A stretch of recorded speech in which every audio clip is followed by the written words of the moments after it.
"You'll regret leaving," Dylan warned, raising his phone like evidence. Neighbors watched, and laughter drifted across my parents' dim backyard. The live stream started, comments popping like fireworks behind his grin. "Toast to bravery," he said. "Zach's bravest when running away." My cheeks burned. My future narrowed to a single stubborn vow. Dad coughed, pretending smoke explained everything cruel on display tonight. Mom smiled thinly, rearranging napkins like order could silence shame. Dylan tapped the mic icon, hungry for hearts and attention. "Tell them your plan," he said, approving my humiliation carefully. I stared past him, memorizing the dark road beyond fences. Eerie summer hummed, cicadas drowning dignity beneath cheap string lights. Plastic cups sweated, folding chairs creaked under family friends and gossip. Dylan loved crowds because crowds shape truth easier than facts. He shouted, "Show them your resume, brave traveler," then winked. The camera floated, capturing me like a deer under headlights. I answered softly, "I'm leaving tomorrow, starting fresh in Cleveland." Translation: Dylan grinned. He quit another job without telling anyone. Laughter rose again, thinner now, but sharp enough to cut. I felt 17 again, smaller than my borrowed graduation suit. Only this time, I owned the keys and the exit. Dylan stepped closer, breath sweet, words sharpened for the audience. "You'll crawl back," he whispered. "Erie always humbles runaway dreamers." "Maybe," I said, "but I'm leaving before humility performs here." He lifted his phone, framing me inside a careless narrative. "Smile for the fans," he said, "loving borrowed power tonight." "Turn it off," I said, "or tell them the truth." "Truth is ratings," he answered, posing like a budget anchor. Dad muttered, "Enough, boys," but didn't reach for the phone. Mom said, "Eat before food cools," avoiding my eyes completely. I swallowed air, the only thing he couldn't edit later. We weren't born enemies. We were assigned roles without consent.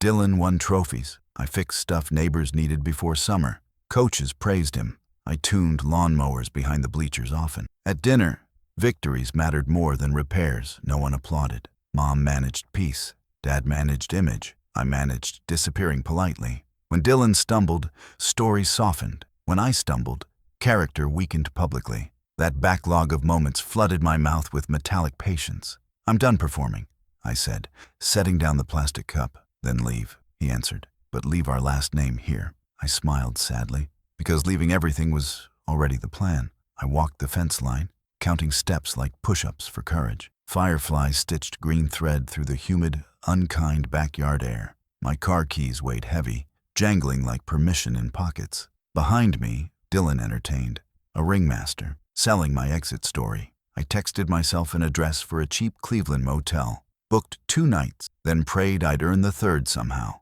I packed the trunk, careful not to disturb sleeping regret. In the kitchen, I wrote a note without anger tonight. "I'll build elsewhere," it said.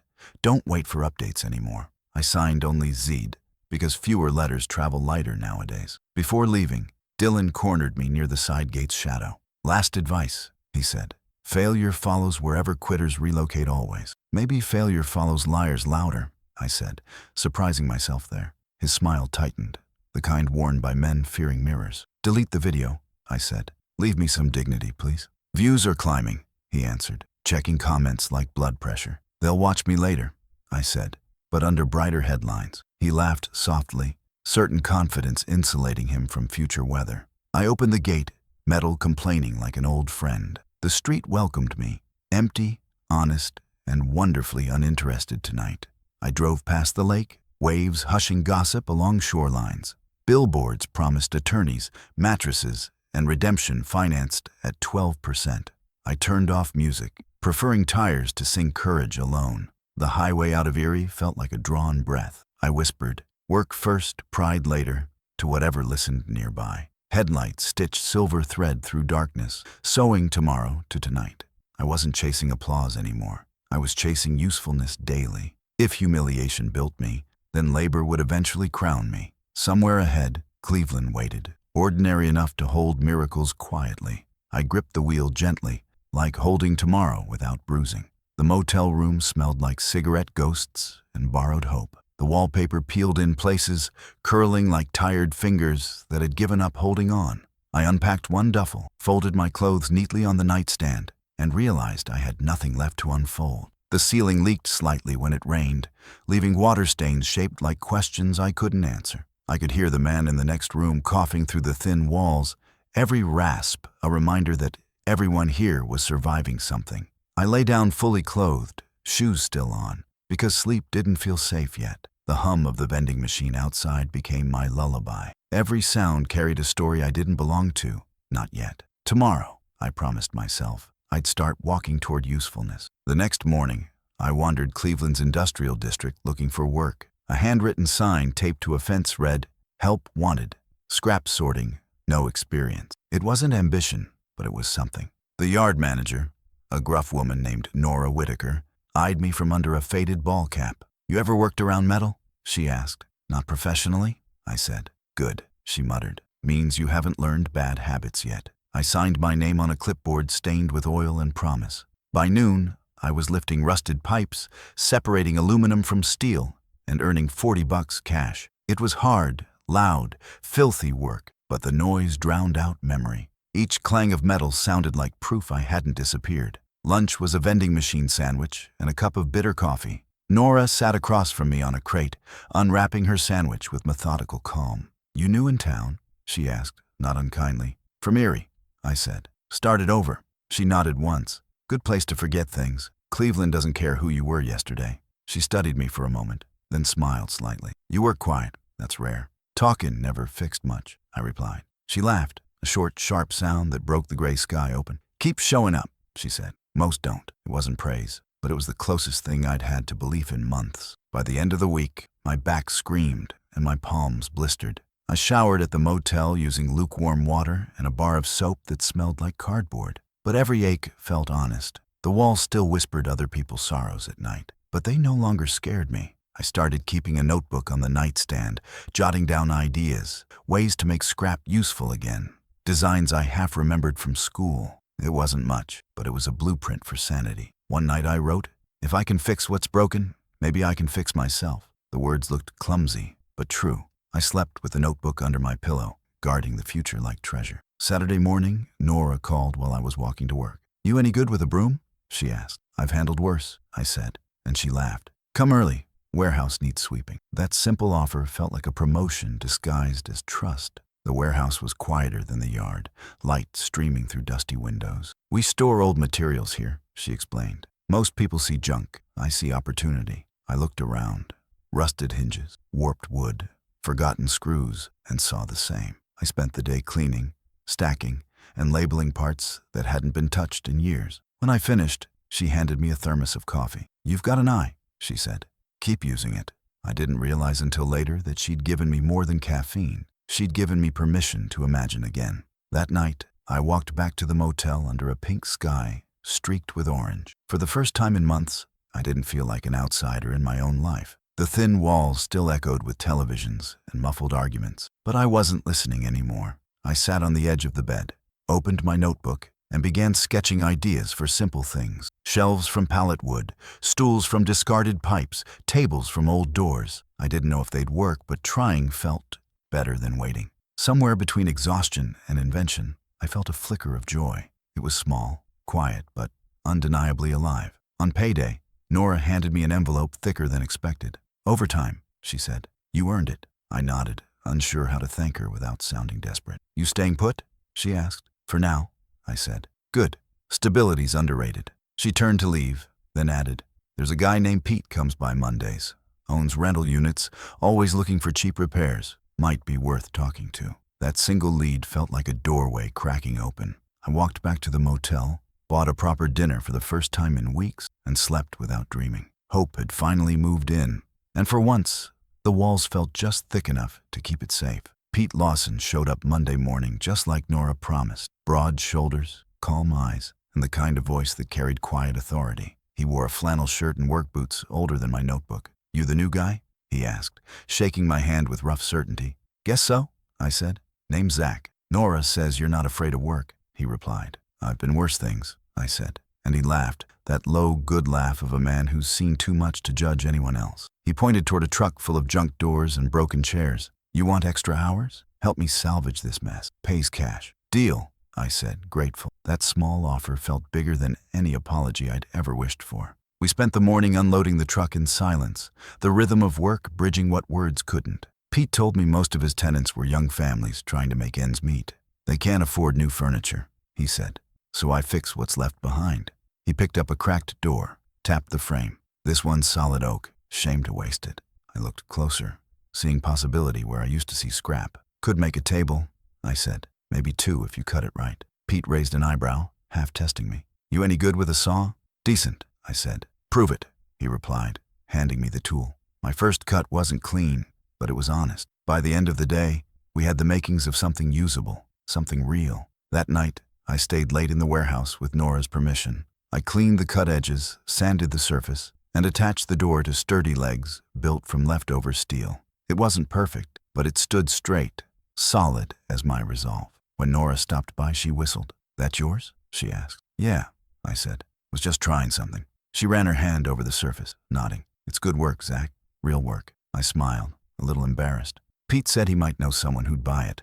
He's got a dozen someones, she said. People respect what's built with heart. Her words lingered long after she left, filling the quiet with a rare kind of encouragement. Pete returned 2 days later with one of his tenants, a young woman holding a baby. You said you had a table, Pete told me. I pointed toward the piece by the window. She walked over, ran her fingers along the smooth grain, and smiled. How much? She asked. I hesitated, unsure what my time was worth. Pete nudged me gently. Say it, he whispered. 100, I said. She reached into her purse without hesitation. It's worth more, she said softly. When she left, the cash in my hand felt heavier than pride. It wasn't just payment, it was validation, the kind that rebuilds you from the inside out. Over the next few weeks, word spread. Pete brought more pieces, and I turned them into shelves, benches, and tables. He paid fair, sometimes extra, sometimes in supplies instead of money. Consider it investment, he'd say, tossing me a new tool. You're onto something here. I started labeling my work with a small stamp I made from an old bolt. North Coast Refit. It wasn't a business yet, but it was a name, and names matter when you've lost yours to ridicule. Nora caught me one night, sketching new designs. You building a future, or hiding from the past? She asked. Maybe both, I said, and she smiled knowingly. That's how most futures start. I rented a tiny garage near the scrapyard, my first real space. The walls were thin, the roof leaked, and the light flickered, but it was mine. I spent long nights there, hammering, sanding, painting, and dreaming. The sound of tools became music, each strike a note of defiance. When exhaustion crept in, I'd imagined Dylan's voice, taunting me the night I left, and it pushed me to finish one more piece. Failure had once defined me. Now it was fuel. The garage smelled of sweat and sawdust, the purest scent of redemption I'd ever known. Customers began asking for custom orders, coffee tables, bookcases, even headboards. I made mistakes, learned to correct them, learned patience the hard way. Pete dropped by one evening with 2 beers and a grin. You're doing it, he said, leaning against the doorframe. Doing what? I asked. Becoming the man your brother warned you you'd never be. I laughed softly, shaking my head. He doesn't even cross my mind anymore. Good, Pete said. You're too busy proving him wrong without trying. His faith in me felt like a new foundation, solid, earned, and entirely my own. One night, as I locked up, I caught my reflection in the dark window. For the first time, I saw someone I could root for. My hands were rough, my shoulders tired, but my eyes were steady. I wasn't the punchline anymore. I was the proof that quiet persistence outlasts cruelty. I ran my fingers along a finished table, whispering, let him watch someday. Let him see this. The garage hummed with the echo of every nail I'd driven, every hour I'd refused to waste. That night, I wrote a single sentence in my notebook. Success doesn't chase revenge. It becomes it.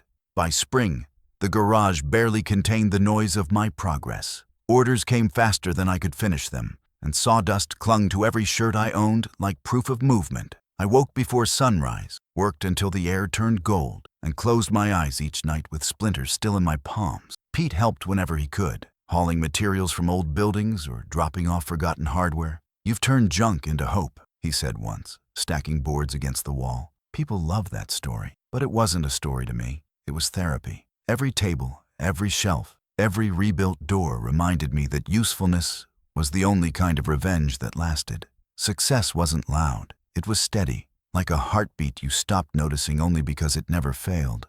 Nora stopped by every other week, her sharp voice wrapped around practical wisdom. Raise your prices, she said one afternoon, watching me sand a bench. You're not a charity. I shook my head. People around here can't pay more. Then make fewer, she replied, and make them matter. I considered it, realizing she was right. Value wasn't about numbers, it was about meaning. The next week, I built 3 pieces instead of 7, but each one was perfect. The wood gleamed, the joins were clean, and the customers noticed. Feels like you care about what you're making, one man said, handing me extra cash. I smiled quietly. Caring had cost me everything once, but now it paid the rent. That summer, I used my savings to buy a used van painted white but streaked with old company logos. I sanded them off myself, coat by coat, until the metal looked like a blank page. On the side, I stenciled North Coast Refit, built honest. Seeing those words in the sunlight felt surreal, like seeing my name carved into something that wouldn't disappear. Pete grinned when I pulled up to his shop. "You're official now?" he said, slapping the hood. "Now you just need a schedule that doesn't kill you." I laughed, but he wasn't wrong. Every new order meant another late night, another early morning. Still, I didn't complain. I'd spent too many years doing work that didn't feel like mine. Now exhaustion tasted like pride. In August, Nora introduced me to a local union rep who needed custom benches for a training center. It was the biggest order I'd ever had. 15 pieces, 3 weeks to build them. "You can say no," she warned. "I can't," I said. "I've been saying no my whole life." The days that followed tested everything I thought I'd learned. Machines overheated, lumber warped, and my body begged for rest. But every failure taught me something: how to improvise, how to stay calm, how to push past fear. On the last night, as I applied the final coat of varnish, I caught myself smiling. For the first time in years, I wasn't chasing approval, I was building legacy. The benches were delivered on time. The union rep shook my hand so hard, I thought my shoulder might pop. "You did good, kid," he said. "Real good." 2 days later, he emailed me photos of the benches filled with new apprentices, each one sitting where my sweat had once fallen. I printed one and taped it above my workbench. That picture became my reminder. The people who benefit from your work rarely know your story, and that's okay. Not every victory needs an audience. Some are just meant to be lived quietly, faithfully, until they shape you into someone worth becoming. Winter crept in again, and with it came bigger clients. Restaurants wanted reclaimed wood tables. Offices wanted handmade desks. Pete joked that soon I'd need a warehouse, but I shook my head. "I don't want to grow fast," I said. "I just want to grow right." Nora approved. "That's rare," she said. "Most people chase the loudest success." I told her, "Noise fades, craft stays." She smiled like she'd been waiting years to hear someone say that. Still, she helped me organize my finances, open a small business account, and register officially with the state. When the paperwork arrived stamped approved, I framed it above the door. Every customer who walked in saw proof that persistence had a name. Some nights I still thought about Erie, though the memories felt distant now, dulled by progress and sawdust. I wondered if Dylan ever mentioned me to anyone, or if he pretended I didn't exist. Once, curiosity won. I searched his name online and found him running a local auto dealership, still posting videos full of charm and hollow promises. His smile looked the same, but his eyes were tired. I closed the page before bitterness could return. The man I'd been would have watched longer. The man I was didn't need to. Every nail I drove was louder than his laughter used to be. By the next spring, North Coast Refit was turning heads outside Cleveland. A journalist from a regional magazine called, asking for an interview. I hesitated, but Pete insisted. "Tell your story," he said. "You earned it." The reporter spent a morning in my shop, snapping photos while I worked. She asked about my past, about what motivated me. "Failure," I said, "and the belief that good work is louder than revenge." When the article came out, the headline read, "From Scrap to Success, the man rebuilding his own name." I read it once, then closed the magazine quietly. The recognition didn't feel like victory. It felt like peace arriving late, but right on time. It started with a phone call I almost ignored. A woman from a Cleveland morning show said they'd read the magazine article and wanted to feature North Coast Refit on their Made Local segment. "It's just 5 minutes," she said. "A feel-good story about second chances." I nearly said no, but Nora overheard and grabbed the phone. "He'll be there," she said, grinning. The thought of cameras made me uneasy. But she insisted, "You're not showing off, you're showing up." So I agreed, mostly out of respect for her faith in me. 2 days later, a film crew rolled into the workshop, lights glaring against the sawdust haze. "Just be yourself," the producer said. "People like honesty." I smiled quietly. That was all I'd ever had. They filmed me cutting wood, sanding edges, and explaining how recycled materials still carried history in their grain. Every piece has been something before, I said. I just help it remember. The host nodded, eyes soft. When the segment aired that Friday, I expected nothing. But by noon, my phone buzzed nonstop. Calls from potential customers, emails from other small businesses, even an inquiry from a community college asking if I'd teach a workshop. Pete showed up with pizza, grinning ear to ear. "You're famous," he said. "I'm busy," I corrected. "Fame's just noise, work's the music." Still, I couldn't deny the strange satisfaction of seeing my name scroll across a TV screen. For once, I didn't feel like the brother left behind. Within a week, orders tripled. The phone rang so often I had to unplug it to sleep. 2 veterans from the neighborhood asked if I was hiring, and I said yes without thinking. "I can't pay much yet," I warned. "Don't matter," one said. "We just want to build." Their names were Curtis and Drew, steady, loyal men who worked like the world owed them nothing. Together, we transformed the shop into something alive. Mornings began with coffee and country music on the radio. Evenings ended with laughter echoing through the garage. The place that once held my shame now carried purpose in every square foot. I looked around one night and thought, this is what redemption sounds like. Then the newspaper called again, this time from a regional outlet. They wanted a follow-up piece, a profile on Cleveland's quiet craftsman. The reporter spent hours asking about the journey, the failure, the rise. "You ever think about where you started?" he asked. "Every day," I said, "but not to relive it, just to respect it."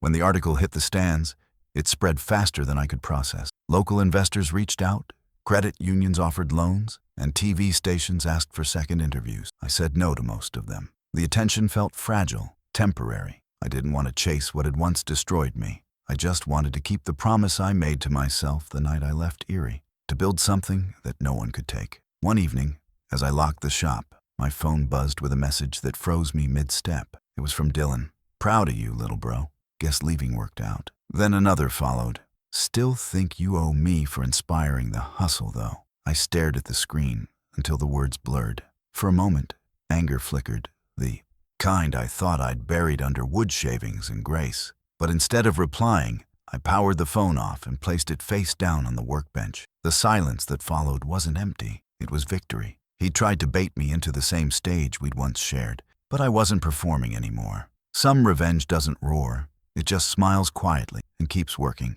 A few days later, a small business association invited me to speak at their annual dinner downtown. "Tell your story," the organizer said. "People need to hear it." I almost declined again, but Pete and Nora wouldn't let me. "You've earned this," Nora said, "and maybe someone sitting there tonight needs to know failure isn't final." So I went, standing in front of a room full of entrepreneurs and dreamers. I told them about the motel room, the scrapyard, and the nights when the only audience I had was doubt itself. When I finished, the room was silent for a moment before applause filled the air. I wasn't famous. I was respected, and that difference meant everything. A week later, I walked into a hardware store to pick up supplies and froze when I saw my face on a small TV behind the counter. The clerk grinned.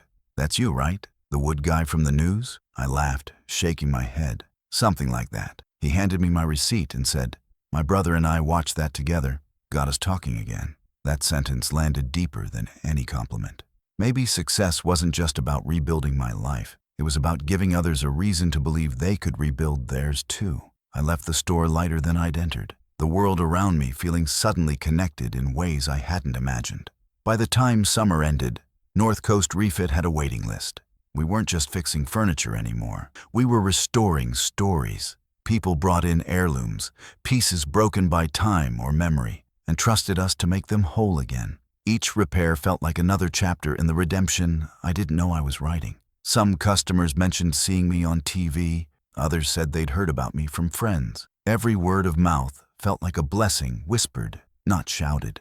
And when I caught my reflection in the workshop window at sunset, I saw a man unrecognizable from the boy who once drove away from Erie in silence. I smiled faintly and whispered, "Let him watch now." The invitation arrived, folded inside a glossy envelope, an event ticket with my name printed beside the words Cleveland Home and Design Expo. I almost threw it away, thinking it was spam. Then I noticed the handwritten note at the bottom. "We'd love you to speak about sustainable craftsmanship. Your story inspired our team." Nora found it on my desk later that day. "You're going," she said.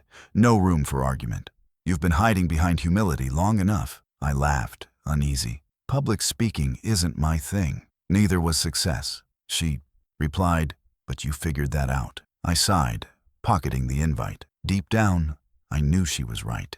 The story that once broke me had finally started to belong to me again. The expo was huge, rows of booths shining under bright lights, filled with designers, architects, and homeowners hunting for something new. I walked through the crowd, feeling small again, like the kids sweeping floors in Nora's warehouse. But when I saw the North Coast refit booth, with our pieces displayed under a simple wooden sign, the nerves steadied.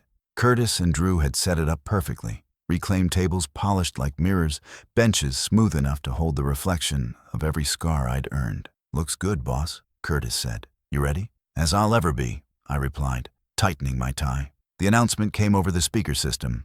Up next, local craftsman Zach Morton, founder of North Coast Refit. My stomach flipped. I stepped toward the stage anyway. The lights were blinding at first, but the applause settled me. I looked out over a sea of faces, hundreds of strangers waiting for something honest. "I build things that used to be broken," I began, voice even. "Sometimes furniture, sometimes faith." A few people smiled. I told them about scrap wood that became tables, about junk metal turned into art. I spoke about second chances, about how usefulness is the truest kind of beauty. I learned that people, like materials, don't lose value just because they're discarded, I said. When the crowd clapped, I felt warmth rise through my chest. Not pride, but peace. For the first time in my life, a room full of people was listening because I'd earned it, not because someone else had taken the microphone. Then, in the third row, I saw him.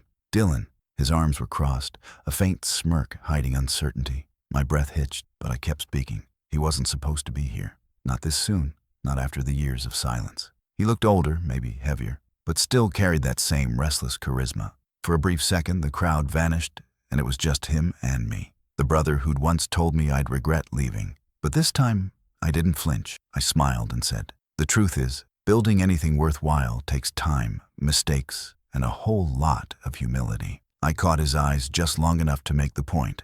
"And sometimes," I added, "you have to lose everything before you deserve anything." The room erupted in applause. Dylan didn't. After the speech, people crowded around to shake my hand, ask questions, take pictures. I smiled, grateful but distracted, aware of him hovering near the back. When the last visitor left, he stepped forward slowly, hands in his pockets. "Didn't think you'd actually do it," he said quietly. "Neither did you," I answered, calm but steady. "You've changed," he said, glancing around at the furniture. "You haven't," I replied. He gave a small, guilty laugh. "Guess I deserve that." We stood there in awkward silence, the kind that feels heavier than words. "I didn't come to fight," he said finally. "I just wanted to see what you became." "Now you know," I said. He nodded, eyes softer than I remembered. "It's impressive," he admitted. "You did what I couldn't, turned pain into purpose." We walked outside together into the cold night air. The parking lot glowed under tall lamps, snowflakes swirling like dust in light beams.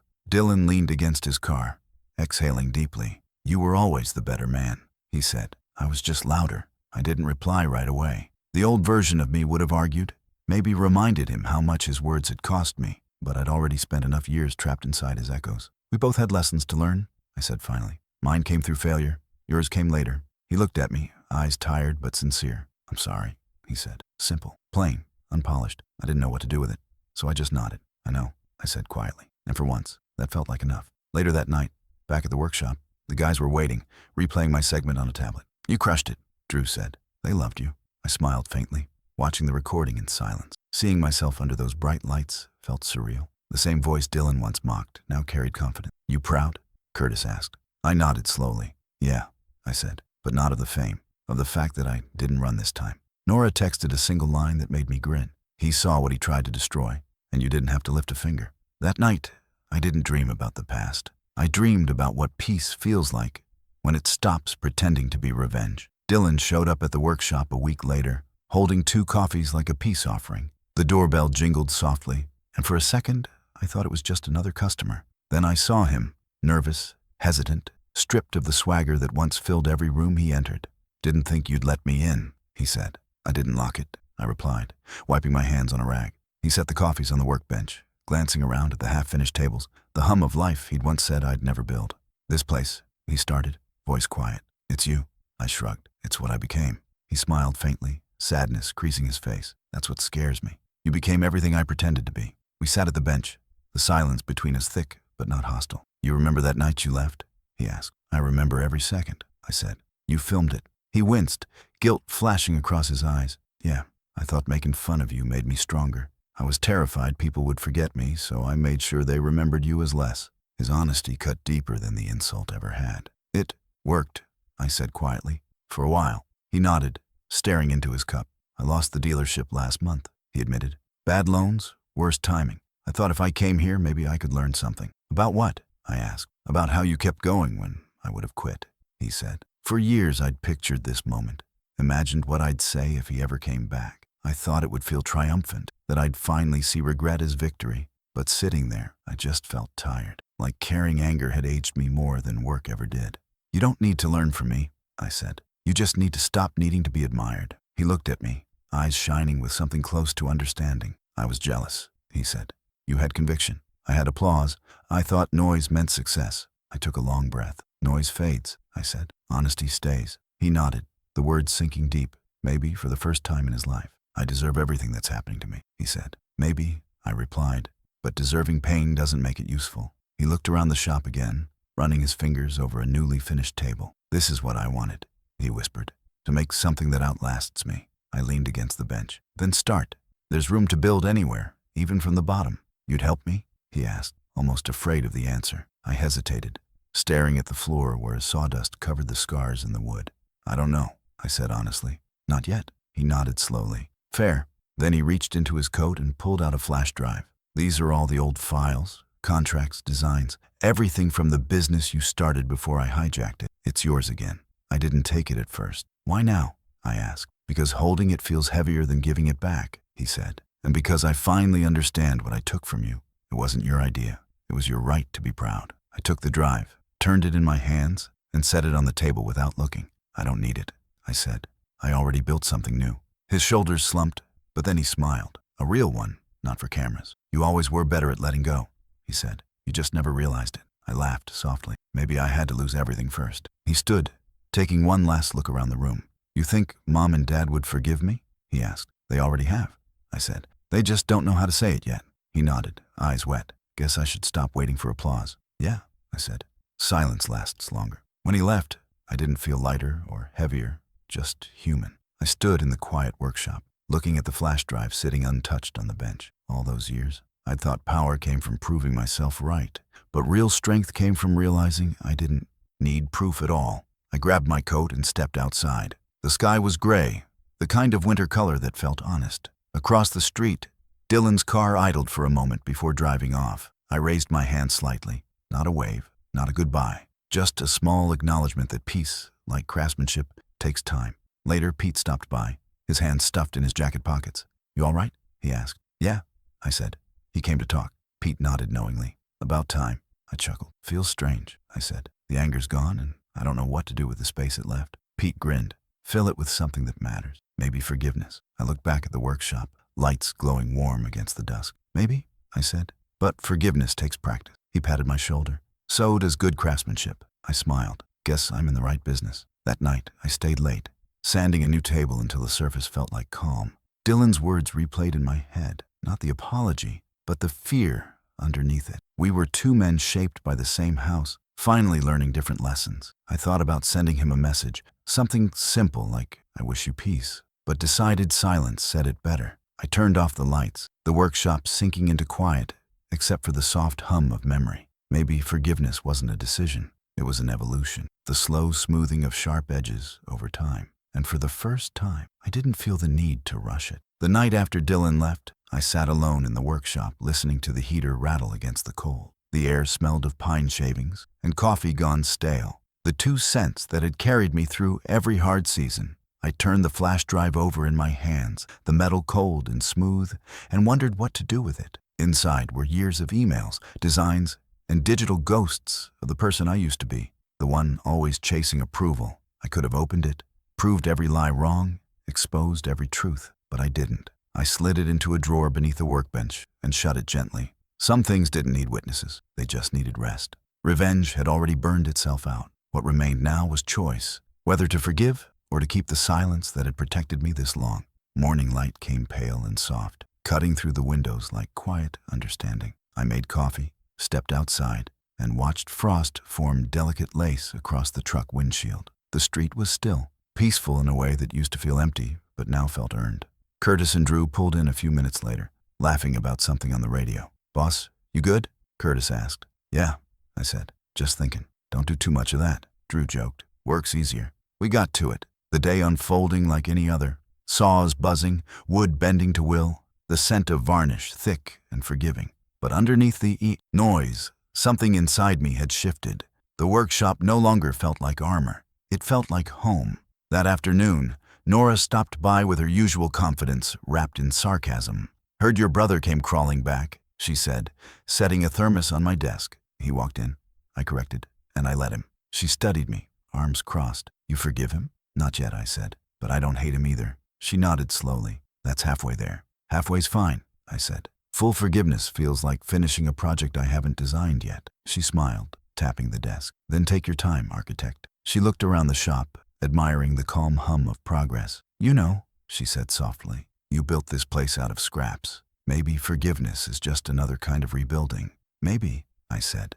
"But even rebuilding takes foundation first." A few weeks later, I got an email from a local TV producer. They wanted to feature me again, this time in a segment about small businesses changing their communities. I hesitated, remembering how attention once felt like a trap. But something told me this one was different. It wasn't about me anymore. It was about what we'd built together. When the cameras came, they filmed Curtis teaching a teenager how to sand, Drew repairing a customer's table, and Nora running inventory like a field general. I barely spoke. The voiceover told the story better than I ever could.